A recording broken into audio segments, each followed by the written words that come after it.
बहुत ही महत्वपूर्ण टॉपिक है और वो टॉपिक दोरो है, लेकिन हम इस तरीके से पढ़ेंगे कि थाने लिया लाग से सब सोरो टॉपिक है। ठीक है। तो भारत को अपवा तंत्र, तो गुरुजी क्या पढ़ेंगे हम पढ़ेंगे भारत का अपवा तंत्र। भारत का क्या पढ़ेंगे?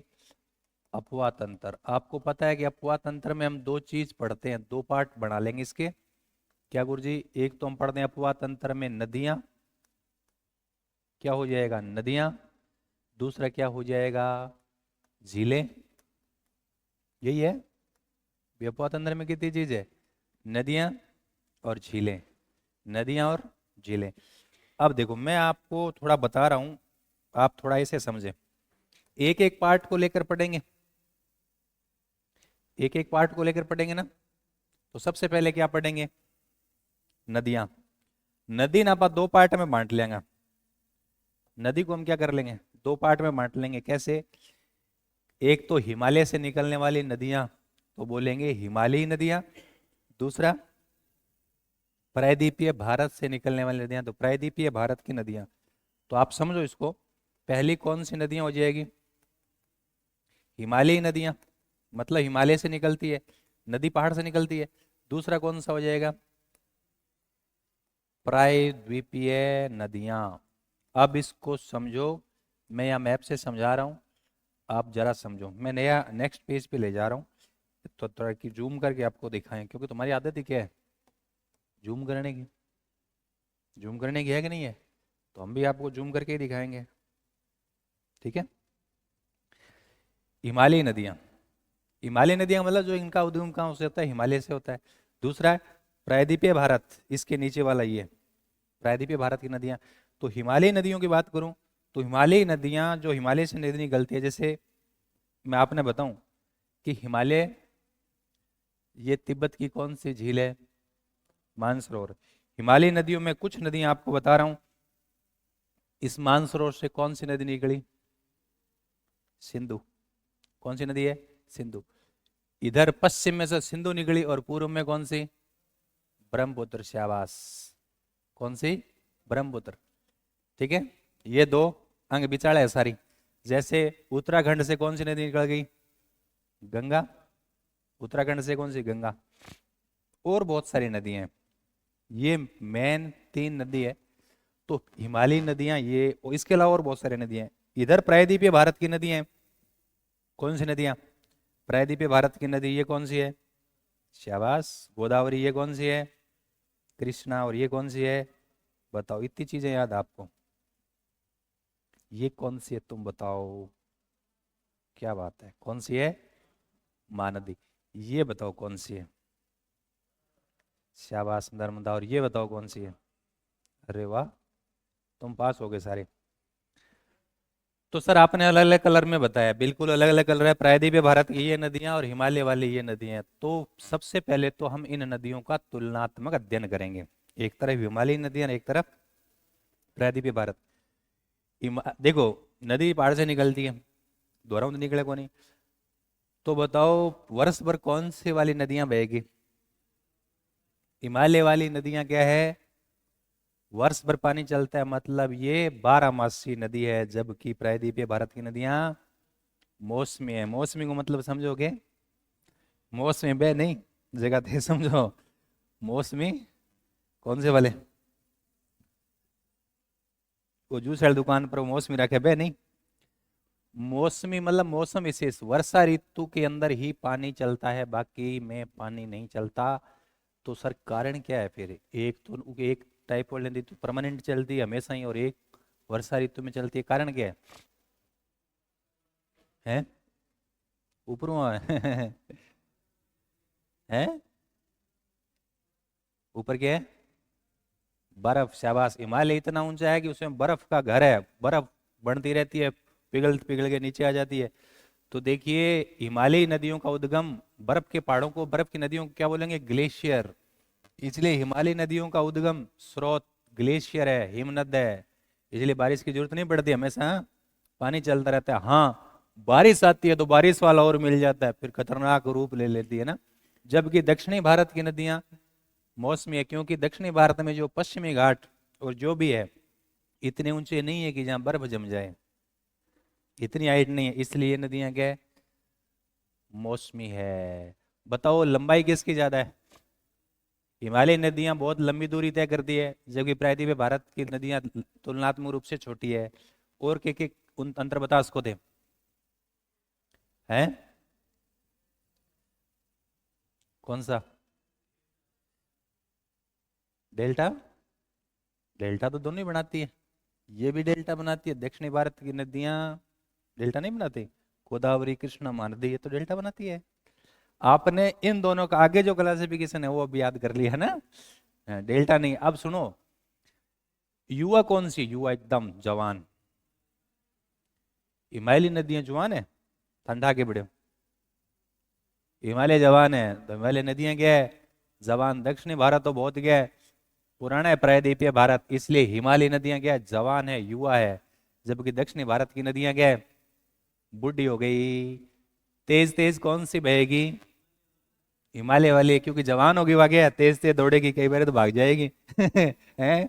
लेकिन बूढ़ी दौड़ दाड़ के थक गई, पहला घनी दौड़ी। तो इसका मतलब हिमालयी नदियां युवा है, इनका वेग तीव्र है।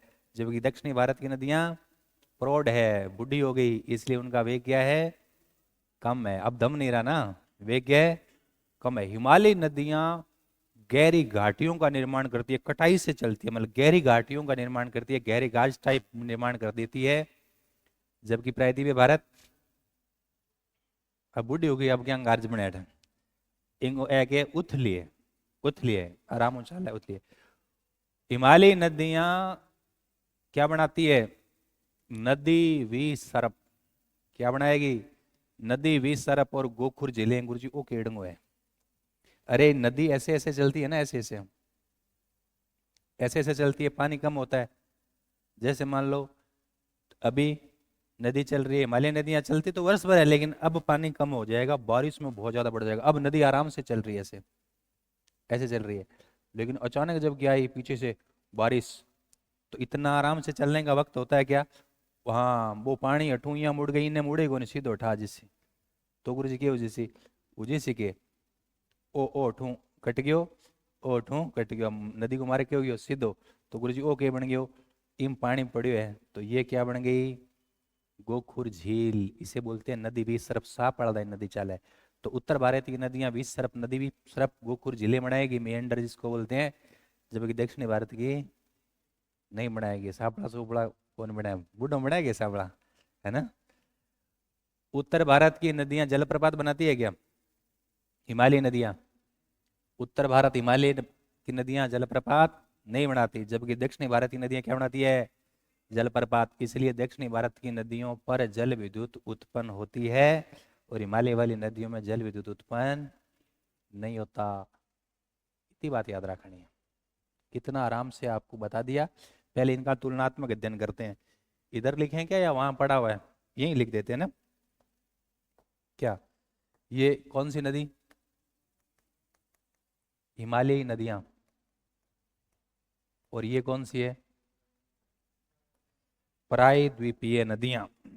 प्रायद्वीपीय नदियां जो हम देख रहे हैं वही तो लिख रहे हैं, उसमें नया क्या है, नया कुछ है ही नहीं। आप तो समझने में पूरा फोकस कर लोगे ना, तो फिर तो घर जाके रिवीजन ही नहीं करना, मैं बता रहा हूं। पहला पहला तो ये लिख देते हैं कि ये नदियां क्या है गुरुजी, ये नदियां है 12 मासी।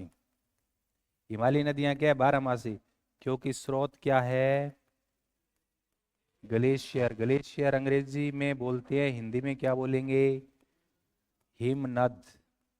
और ये क्या है, मौसमी। प्रायद्वीपीय भारत की नदियां कैसी है, मौसमी, क्योंकि वर्षा ऋतु के अंदर ही पानी चलता है, बाद में पानी नहीं चलता। गुरुजी ये क्या है, हिमालयी नदियां युवा, इसलिए गति क्या है, तेज। और तेज गति है तो फिर क्या, क्या होगा, गहरी घाटी।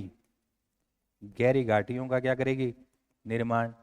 ये अच्छा युवा, ये क्या है, बूढ़ी, प्रौढ़ है, ये क्या है, प्रौढ़, इसलिए गति क्या है, स्लो। स्लो का मतलब धीमा। ये गहरी घाटियां बनाएगी, ये तो नहीं बनाएगी। अच्छा, इस इनका मार्ग कैसा होगा?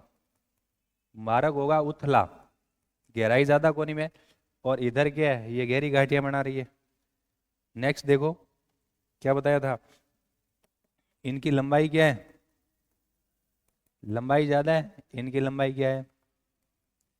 इनकी लंबाई कम, इनकी लंबाई कम, तुलनात्मक रूप से। ध्यान रखना, ये आरएस मेंस में पूछा गया सवाल है, वनडे में आता है, मेंस में पूछा गया सवाल है 5 नंबर वाला। ऐसे सवाल आते हैं सेम। नेक्स्ट क्या है गुरुजी, इधर जलप्रपात बनाएगी क्या? जलप्रपात नहीं, इसलिए विद्युत उत्पन्न नहीं। जबकि ये क्या बनाएगी? जलप्रपात बनाएगी, और जलप्रपात बनाएगी तो जल विद्युत उत्पन्न होगी, जल विद्युत भी उत्पन्न होगा, जल विद्युत पैदा करेंगे। और कौन सा बच गया? हाँ, ये क्या बना रही है? नदी विसर्प, जिसको क्या बोलते हैं? मिएंडर। क्या बोलेंगे? मिएंडर। और गोखुर झीलें, गोखुर झीलें। और ये तो नहीं बनाती, ये नदी विसर्प प्लस गोखुर झीलें ये नहीं बनाती। और लंबाई कर लिया, हो गया। अब गुरुजी क्या करना है, अब आप ध्यान रखना है कि मैं वापस आगे लेके चलता हूँ, इसको वापस आगे लेके चलता हूँ। इधर क्या पड़ा था? हिमालयी नदियां, हिमालयी नदियां। और इधर क्या पड़ा था? प्रायद्वीपीय नदियां। अब देखो आगे आप बढ़ाते चलो इसको। कैसे गुरुजी? पहले हिमालयी नदियों, इनका तुलनात्मक अध्ययन तो अपने कर ही लिया। फिर हिमालयी नदियों को भी हम 3 भागों में बांट लेंगे। सिंधु नदी तंत्र, सिंधु के बाद गंगा, गंगा नदी तंत्र, और फिर कौन सा हो जाएगा? ब्रह्मपुत्र, ब्रह्मपुत्र नदी तंत्र। गुरुजी तंत्र के है, तंत्र बोले सिस्टम ने, सिस्टम है, सिस्टम मतलब पूरा। मैंने पूछ लिया सिंपल नदी मतलब सिंपल नदी, और आपसे नदी के पीछे लग गया तंत्र, इसका मतलब वो नदी और उसके साथ ही साथ उसकी सहायक नदियां सब मिलकर होता है रिवर सिस्टम, मतलब नदी तंत्र।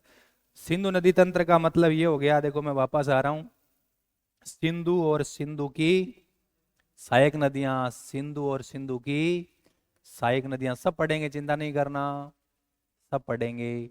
सिंधु और सिंधु की सहायक नदियां, सिंधु और सिंधु की सहायक नदियां, ये हो गया सिंधु रिवर सिस्टम।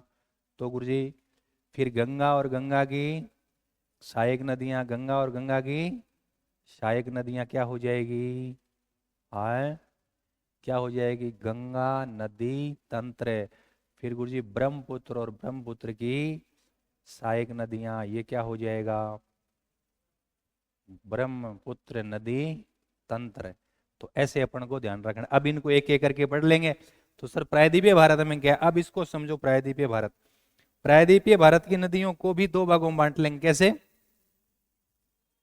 बंगाल की खाड़ी का अपवाह, अरब सागरी अपवाह, जो आप बोल रहे थे अब आएगा। बंगाल की खाड़ी अपवाह, बंगाल की खाड़ी अपवाह वाली नदियां क्या बना रही है? डेल्टा। जबकि इधर अरब सागर वाली नदियां डेल्टा नहीं बनाती। कारण क्या है? कि वो भ्रंश घाटी में बहती है, डेल्टा नहीं बनाएगी। तो जवार नदमुख, भूगोल की भाषा में बोलेंगे, अंग्रेजी में बोलेंगे एस्चुरी बनाएगी। अब ऐसे ध्यान रखना है अपन को ना। देखो अब इसको इसको 3 भागों में बांट लिया। सारा मामला क्या है? खेल इसी का है। पहले लिख रहा हूं मैं, इधर है तो अरब सागरी अपवाह है, देखिए प्रायद्वीपीय भारत में अरब सागरी अपवाह, और दूसरी कौन सी? बंगाल की खाड़ी। अब कुछ नहीं, वर्गीकरण अच्छे से कर लो, फिर आगे ट्रैक सही पकड़ लिया आपने, फिर आप करते चलो।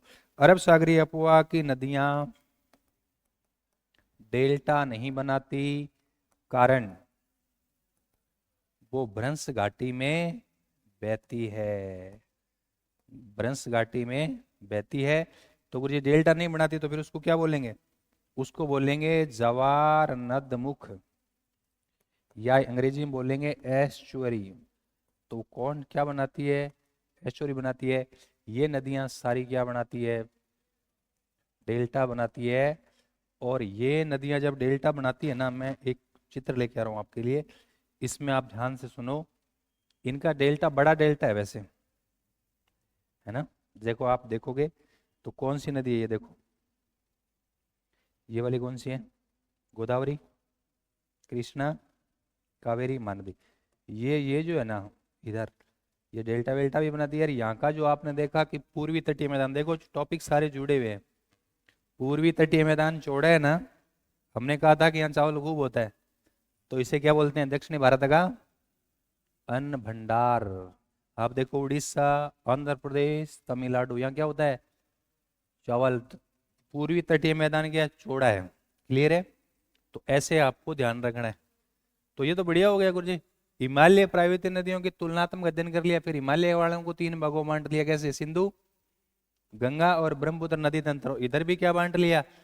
बंगाल की खाड़ी में जाने वाली और अरब सागर में। तो ये बहुत आसान हो जाएगा। अब एक एक को पकड़ेंगे, अपन घुमा देंगे। किसको पकड़ेंगे पहले? हिमालय को। इस तरफ से स्टार्ट करेंगे। हिमालय में किसको पकड़ेंगे? सिंधु नदी तंत्र। सिंधु नदी तंत्र पढ़ेंगे तो सिंधु नदी तंत्र से पहले तो मेन सिंधु नदी पढ़ेंगे, उसके बाद सहायक नदियां पढ़ेंगे। अब आप देखो कि आपको आराम से याद हो जाएगा। इसको देख लो ध्यान से, देखने मात्र से क्या हो जाएगा? याद हो जाएगा। देखने मात्र से याद हो जाएगा। देखो,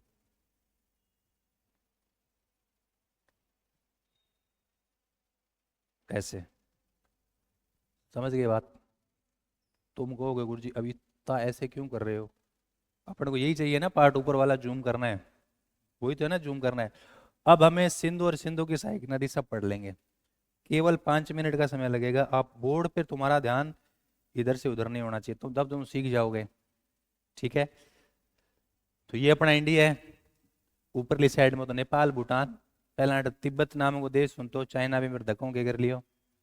कब? जो 1900 ये भी नहीं पता कब कब्जा किया तिब्बत पर है? 1959। और तिब्बत के धर्मगुरु, क्योंकि बौद्ध धर्म है, तिब्बत के धर्मगुरु दलाई लामा, फिर वो भारत आ गए। वो अभी आजकल कहाँ रह रहे हैं? आजकल क्या, हमेशा से या भारत में शरण लिए हुए हैं तब से। हैं? धर्मशाला। धर्मशाला कहाँ है? हिमाचल प्रदेश में धर्मशाला जगह का नाम है। धर्मशाला सराय मकान नहीं है, धर्मशाला जगह का नाम है। यहाँ से वो यहीं रह रहे, हमने शरण दे दिया। चाइना कह रहे तुमने क्यों शरण दे दिया? हमने कहा हम तो पहले से ही शरण देते आ रहे हैं। कब?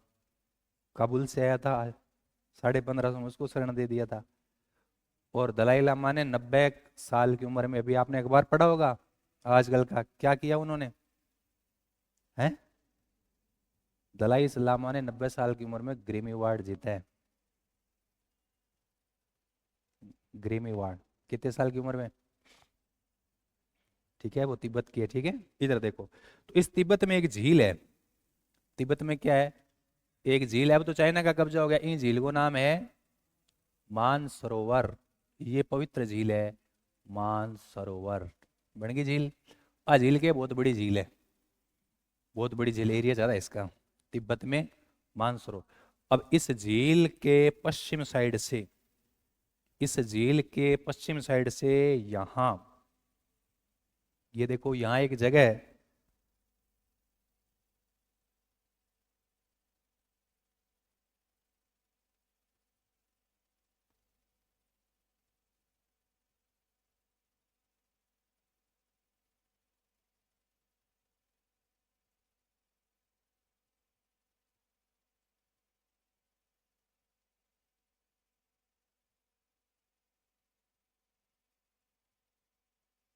इस झील का नाम क्या है?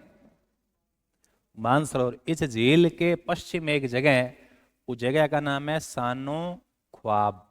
क्या नाम है? शानो ख्वाब। में झील का तो यार नाम लिखना पड़ेगा क्या? चलो मैं लिख देता हूँ। झील तिब्बत के अंदर कौन सी झील है? मानसरोवर, मानसरोवर झील लेक। इस मानसरोवर झील के यहाँ एक जगह है, यहाँ एक जगह है। कौन सी जगह है? सानो ख्वाब, कहीं सिंह का बाब।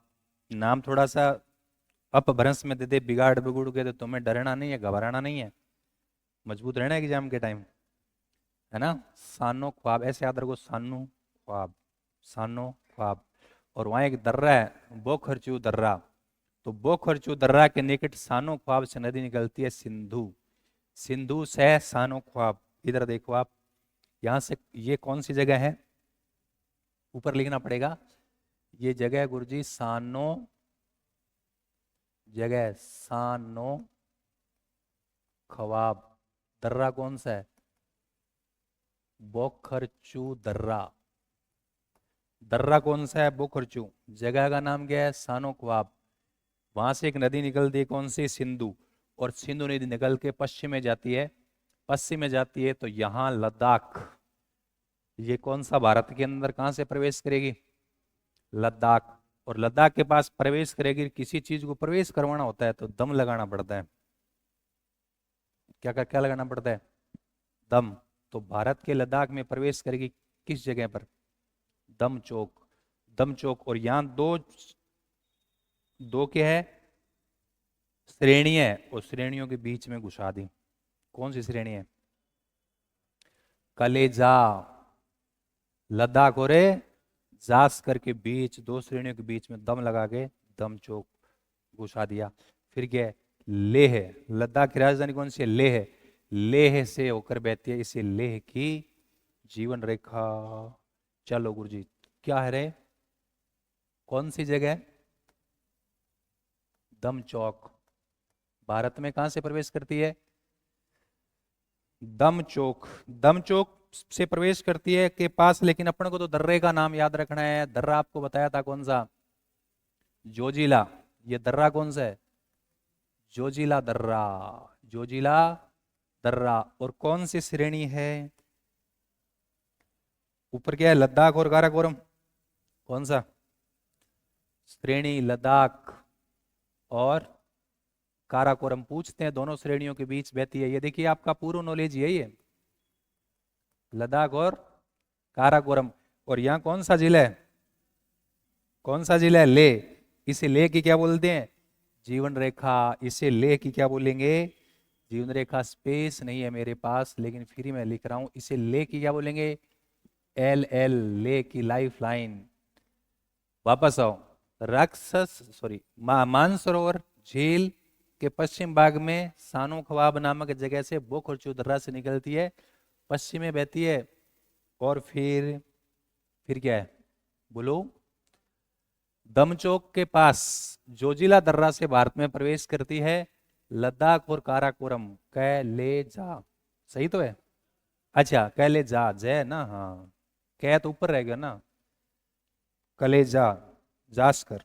लद्दाख और जास्कर, जास्कर श्रेणी के बीच बहती है। लेह की से क्या कहते हैं, जीवन रेखा कहते हैं, लाइफ लाइन।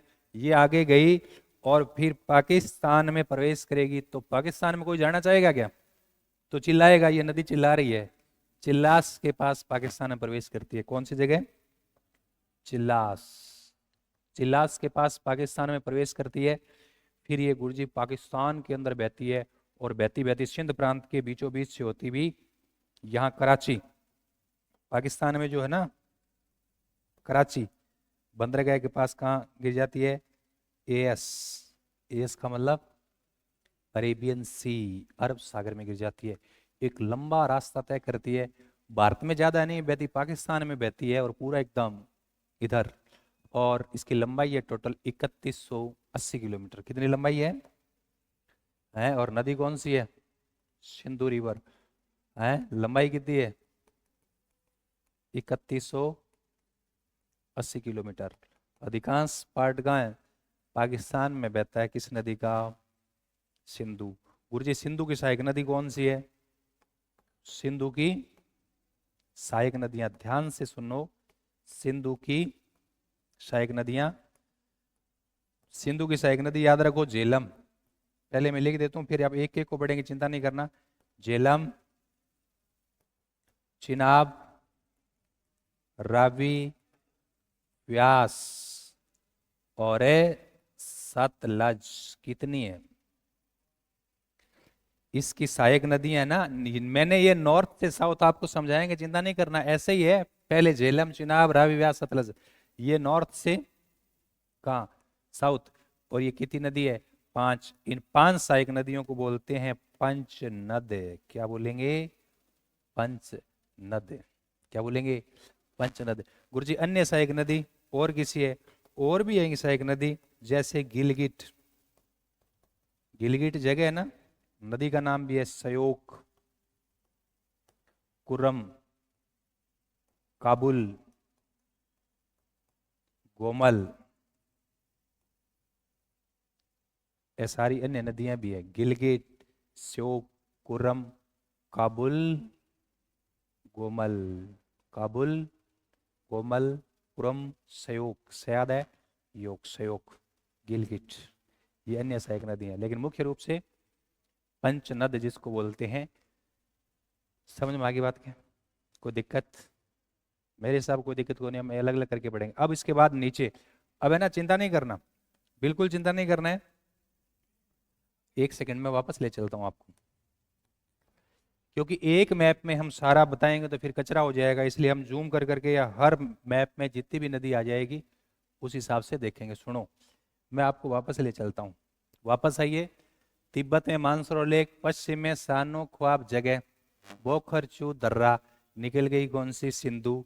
भारत में प्रवेश करेगी जो दम चौक के पास, जोजिला दर्रा से, लद्दाख और जास्कर श्रेणियों के बीच से। और यहाँ एक पर्वत है, कौन सा है बताओ, हाँ यहाँ कौन सा पर्वत है, नंगा पर्वत। नंगा पर्वत के पास से जोजिला दर्रा से प्रवेश करेगी, लेह के अंदर होकर बहेगी, लेह की लाइफलाइन में। फिर बहती हुई पाकिस्तान में प्रवेश करेगी, चिल्लास के पास, फिर पूरे पाकिस्तान में बहती हुई कराची के पास अरब सागर में गिर जाती है। लंबा रास्ता तय करती है, 3180 किलोमीटर। इसकी सहायक नदियां, मुख्य रूप से इनकी सहायक नदियां, इसको पंचनद कहते हैं, झेलम, चिनाब, रावी, व्यास, सतलुज। और अन्य नदियां कौन सी है, अन्य अन्य रिवर भी है, कौन सी, गिलगिट, शोक, पुरम, काबुल, गोमल। क्लियर है। अब हम चलेंगे दूसरे वाली नदी। अब देखो, अब है ना, मैं एक चीज और, अब इसको ध्यान से सुनो आप, क्या करना है, ध्यान से सुनना है। अब क्योंकि मैं सिंधु नदी तो मुझे बनानी पड़ेगी, क्योंकि, लेकिन मैं वो बात नहीं लिखूंगा, कौन से वाली, जो अभी बताई थी, जल्दी बताओ, बताओ कौन कौन सी जगह, बोखरचू दर्रा, सानो ख्वाब, कहाँ प्रवेश करेगी, जोजिला दर्रा से होती है नंगा पर्वत, जोजिला दर्रा लद्दाख में दमचौक, लद्दाख और काराकोरम, सॉरी, जास्कर के बीच लेह की क्या है, जीवन रेखा। फिर ये बहती हुई दमचौक के पास, सॉरी, चिलास के पास पाकिस्तान में प्रवेश कर जाती है, भारत की सीमा के लगभग समांतर बहते हुए कराची के पास जाकर कहाँ गिर जाती है, अरब सागर में। और ये कौन सी जगह है, कराची है पाकिस्तान में, कराची। क्लियर। अब हम आ जाएंगे इसकी सहायक नदियों में। पहली कौन सी नदी बताई थी, झेलम, ये याद रखो, पहली कौन सी नदी है, झेलम। देखिए, लद्दाख काम में आ गया नहीं, लद्दाख के नीचे क्या आपको याद है कैसे, लद्दाख में हो गई है कौन सी, सिंधु हो गई। लद्दाख को छोड़ दो, नीचे आ जाओ, नीचे क्या है, कश्मीर। कश्मीर में एक झील है, बिया तो घनी झील है, कश्मीर में एक झील है, कश्मीर में एक झील है, कौन सी झील है, शेषनाग, शेषनाग। और नाग को काम के झालने को, नाग दिख देंगे झाले वे, झाले कौन झाले, तो नाग को काम है झालनो। तो ट्रिक याद रखो, कौन सी झील है गुरुजी, शेषनाग, समझो इसको। कश्मीर में कौन सी झील है,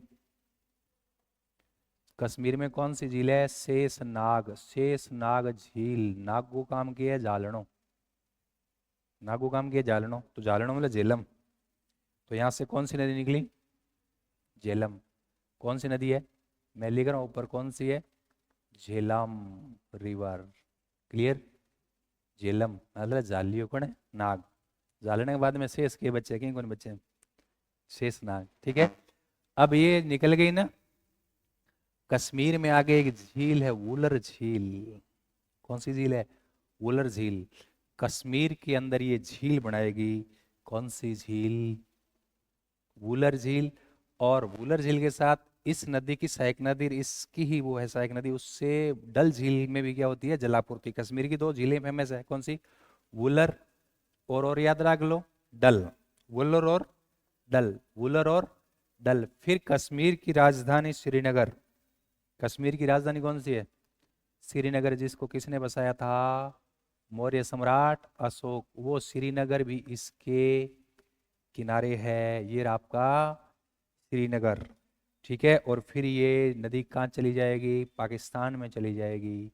आ लो वापस देखो, शेषनाग कश्मीर, झेलम निकल गई। उसके बाद वूलर झील में जलापूर्ति करती है, और इसके अगल बगल में कौन सी? डल झील पड़ती है।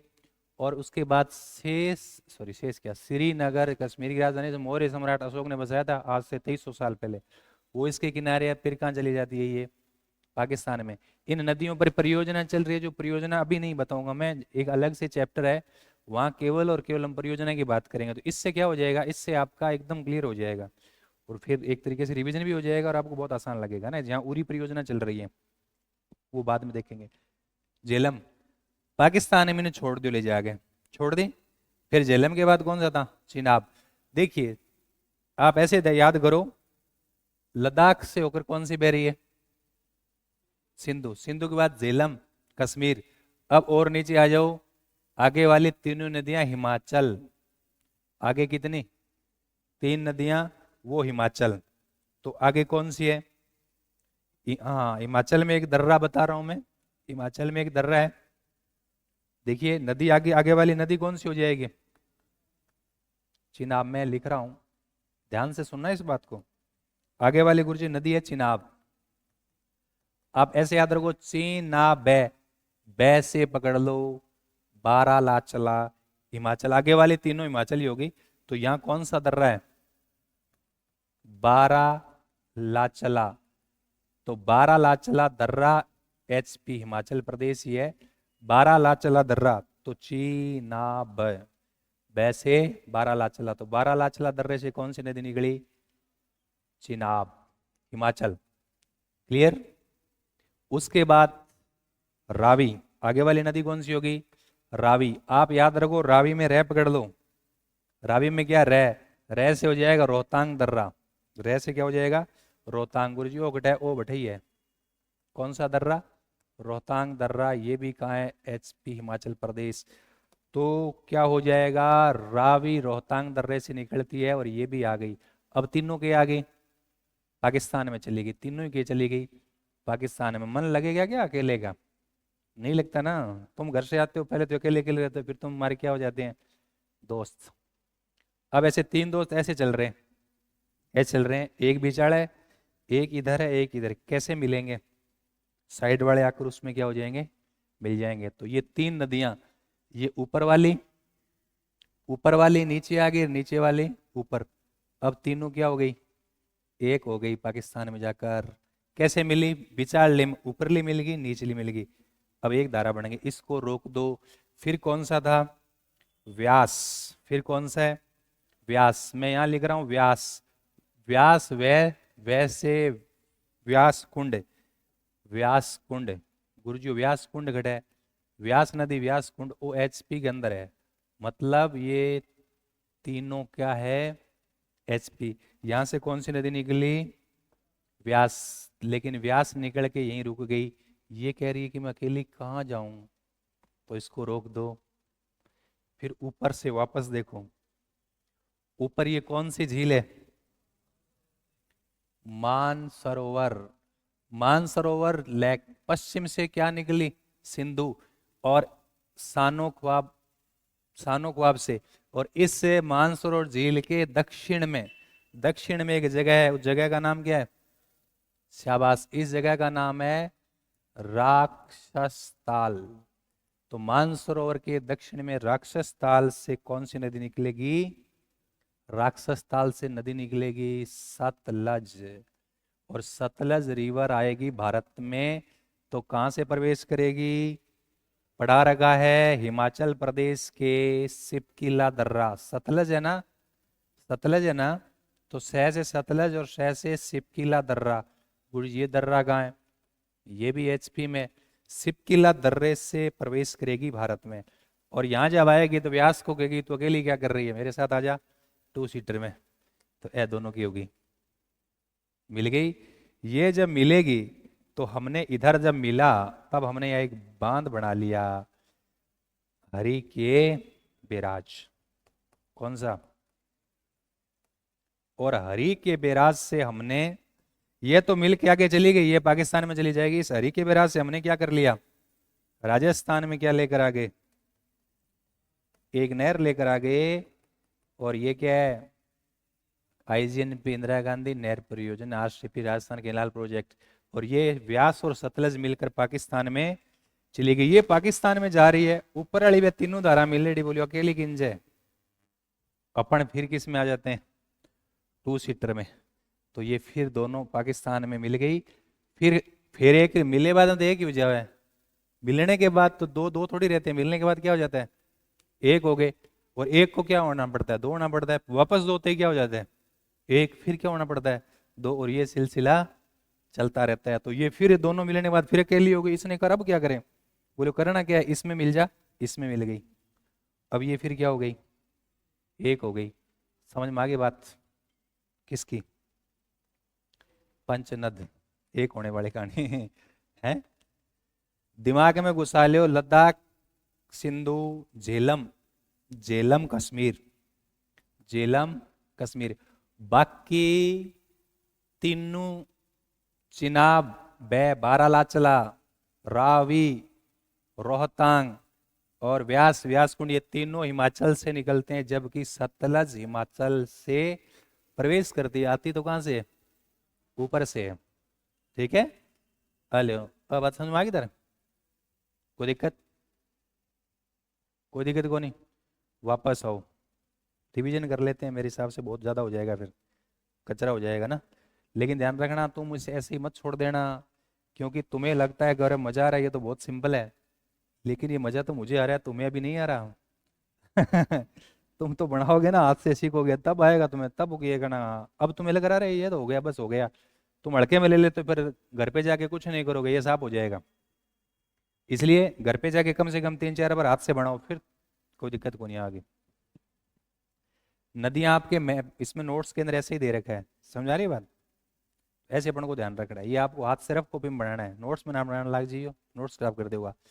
रफ कॉपी में बनाना। देखो हमने क्या पढ़ा, भारत का अफवाह तंत्र। अफवाह में 2 चीज है, नदी भी है, झीलें भी है। तो एक एक को पकड़ेंगे। पहले नदियां, नदियां देखेंगे 2 टाइप की, हिमालयी और प्रायद्वीपीय। हिमालयी और प्रायद्वीपीय, तो हिमालय से निकलने वाली हिमालयी नदियां, प्रायद्वीप भारत से निकलने वाली प्रायद्वीपीय। तुलनात्मक अध्ययन कर लिया।